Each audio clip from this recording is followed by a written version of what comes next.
So, what were you the first to pioneer? I was the first person to be a professional visual artist. All right.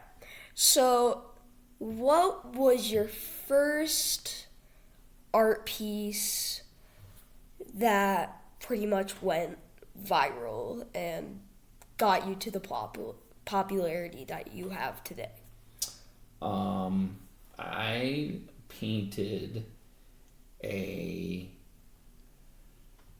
hangar door that was featured on the Discovery Channel for the Diesel Brothers and has since been featured on almost all of their Instagram as well as on the Discovery Channel for the last 6 years.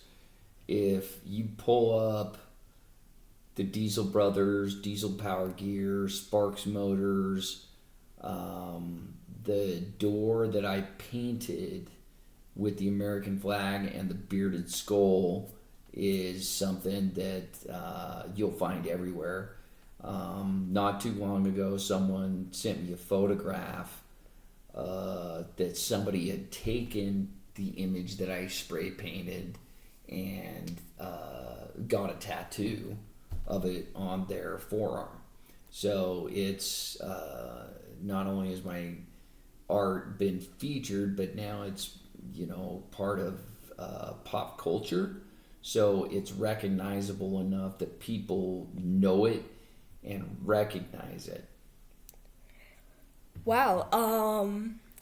So what equipment do you use to do your art? Um, well, that's kind of that's a great question because when it comes to art, there's many different mediums. As we're talking right now, I'm drawing with a pencil, um, uh, but there's a lot of different things that I've worked on and worked with in the past. Some of it's very unique. Uh, I've used hair clippers to shave pictures into animal hides. I've used my Dremel to etch images into wheels and to other things. Um, but for the most part, what I'm most well known for is spray paint or rattle cans. Like I'll spray paint pictures and murals and different things, and it's 100% aerosol. Um, and that's what I'm most well known for. But when it comes to art, um, there's so many different mediums that I've used, but aerosol is probably the one that I'm most well known for, and I don't want to say famous, but that's what I'm most well known for. All right. So how many paintings have you done so far? More than two. That's a great question. As far as paintings, I mean, with rattle cans, I don't even know if I could put a figure on it. I mean, this year alone, I've done,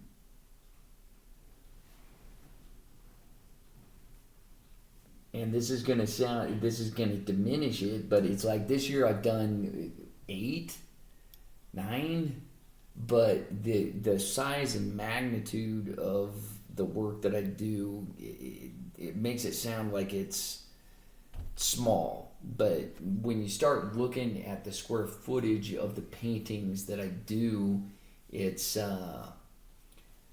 it's not like a 4x5 painting. It's not like, the Mona Lisa, I want to say, is 2 feet by, I think it's 24 by 18 inches. It's relatively small.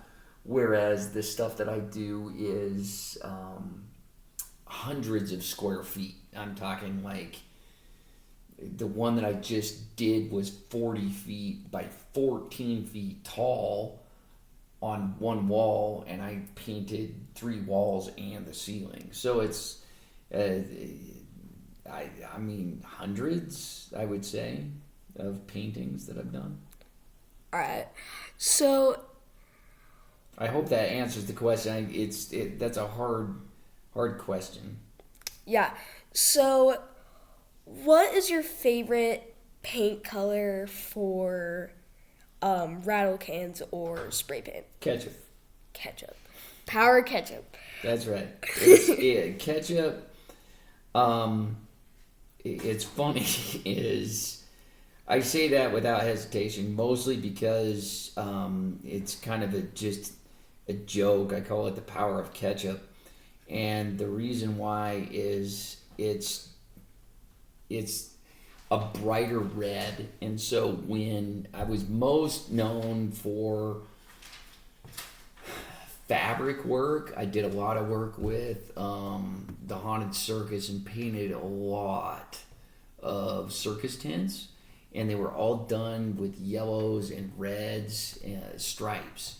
And when I paint the red stripes, I would do your highlights and lowlights and different things like that, and I would always do my highlights with this color called ketchup.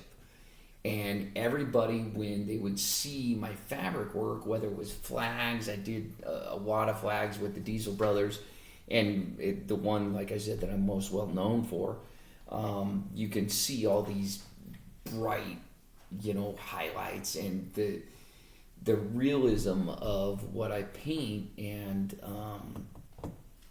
people would always ask, like, how do you do that? And I joke it was the power of ketchup, because ketchup gave it that highlight, so it made it look like it was real fabric and that there was light hitting it and different things like that. So anyway, ketchup. So if you could go back to your past and change one thing from one of your paintings, what would you change? Wow. That's a great question. And I'm going to tell you it's a hard question to answer, because I'll bring up again the Mona Lisa, because Leonardo da Vinci carried the Mona Lisa with him for 17 years. And it's considered one of the most iconic and famous paintings of all time. And he never finished it. The reason why the Mona Lisa is done is because Leonardo da Vinci died. It wasn't because he said this is done. So if I could go back in time and change anything that I painted, it would be all of them. Because there is always something that can be improved. There's always something. It's like a fingernail in my brain. It just sits and scratches at me to get it better. And that is why I have a rule. It's a hard and fast rule. Is when I sign something, it's done. I cannot go back. I cannot improve it. I cannot change it. And so when something is signed, then I say, I'm done. And there's been times where there's one painting in particular that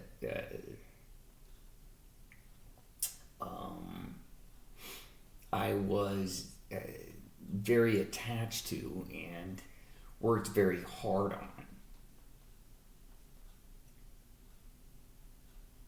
And your mom finally came and said,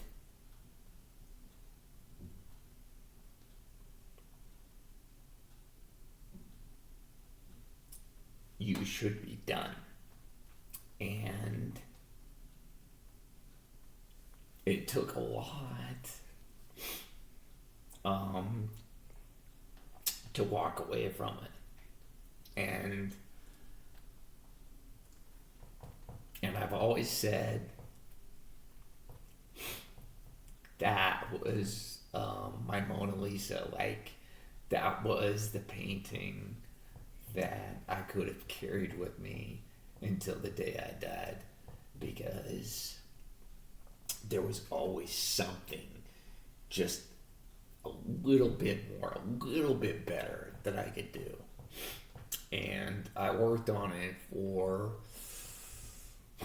I want to say, almost a year, just back and forth. And I just couldn't leave it alone until she finally said, you know what, you gotta be done. And to this day, everybody considers it one of my best pieces. But I could go back and paint on that thing for another 10 years. Don't mind me asking, but what was this painting that you're talking about? Oh.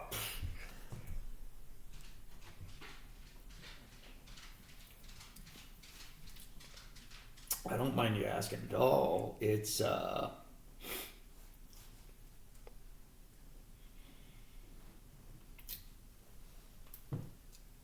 so my good friend had passed away, and I used to box with him. He was my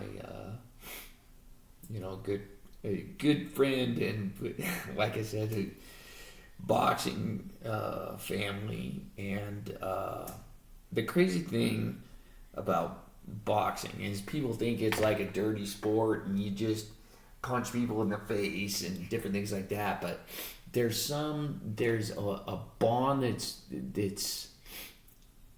that is unbreakable when you get in the ring with somebody and you give everything you have, and the bell rings and it's over, because it's just over. You're just as good of friends as when you step through those ropes, and you're family. And when he passed away, they asked me to paint a picture of him to hang in the boxing gym that I trained at. And they originally were going to do like a big like vinyl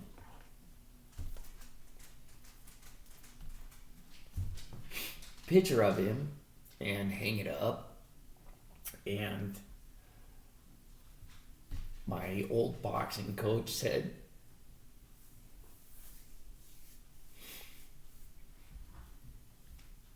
no, that's not what Cade would want. He would want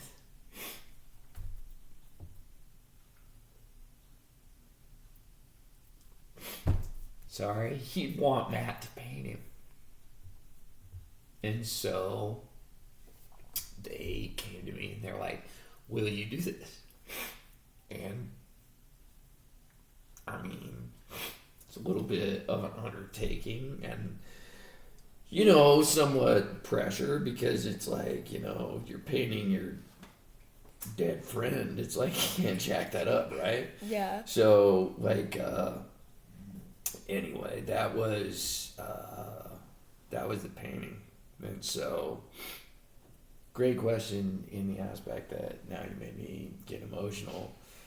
So, really just perfect journalism there, like driving it home. So, I appreciate that. All right, for our final question for this. Oh man, that is.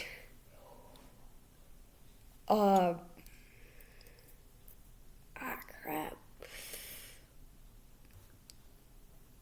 Interview's over. No, I'm just kidding. No, spit it out, bro. You're good. You're doing great. You're doing great. How many years have you been using the brand that you use most on your pieces? So, like, do you mean like my style or my brand of paint or? The brand of paint, So Iron Lac or? Yeah, Iron Lac. Okay. So my particular brand of paint that I prefer, my favorite, and oddly enough, it's because it's the cheapest. It's called Iron Lac, and it's a company that's based out of Australia, and Iron Lac's been around for a long time, but for the most part, like, I really started using a lot of Iron Lac when it's been probably 12 years ago is when I really started using Iron Lac a lot. And the reason why is they call it pro paint, and that's pro, like professional pro paint. And prior to that, I used a lot of Krylon, but on what they call the war on graffiti or the war against vandalism, they changed all the tips on Krylon and Valspar and Rust-Oleum, so you couldn't use different tips. So it made it so like you couldn't use normal spray paint and be able to have the ability to have the detail or the smaller tips and the fine spray and stuff like that. So graffiti artists broke off and started opening up their own companies and coming up with different brands and different things like that. So like Montana, it's based out of Amsterdam, and Dang is based out of Spain. There's a few American companies like Blubber, and Iron Lac was based out of Australia. And Iron Lac, the great thing about Iron Lac was his price point. So as a graffiti artist, when you look at spray paint and you compare pro paint to stuff that you buy at the store, Iron Lac was similar priced as far as like Krylon and different things like that. Now, that's changed because Krylon and Valspar and everything like that, it's gotten more and more expensive. So now you can justify pro paint versus store paint, 8 days a week. However, that's what I preferred, and that's what I used, and have used for roughly about 12 years. However, after COVID, Iron Lac they got shut down because Australia got shut down, and so the paint production went to zero.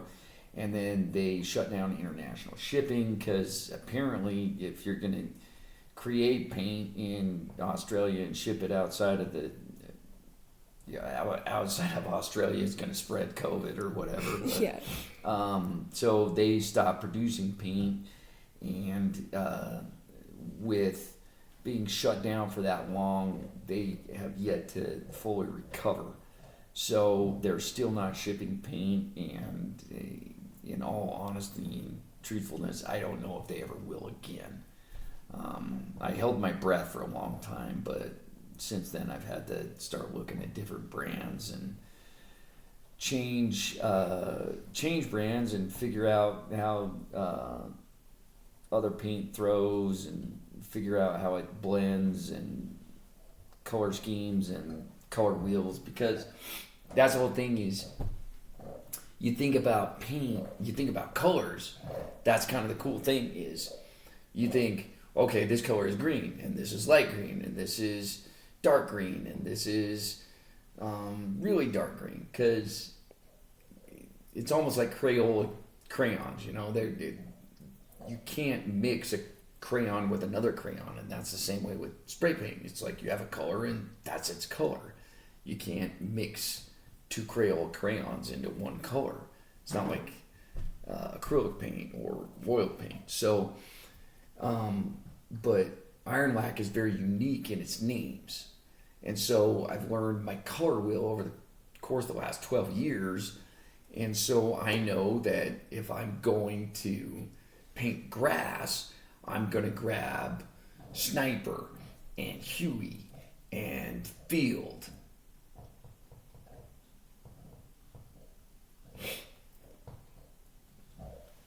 And Chameleon and Whiz-Bang, and those are my colors that I'm going to use to give my highlights and lowlights.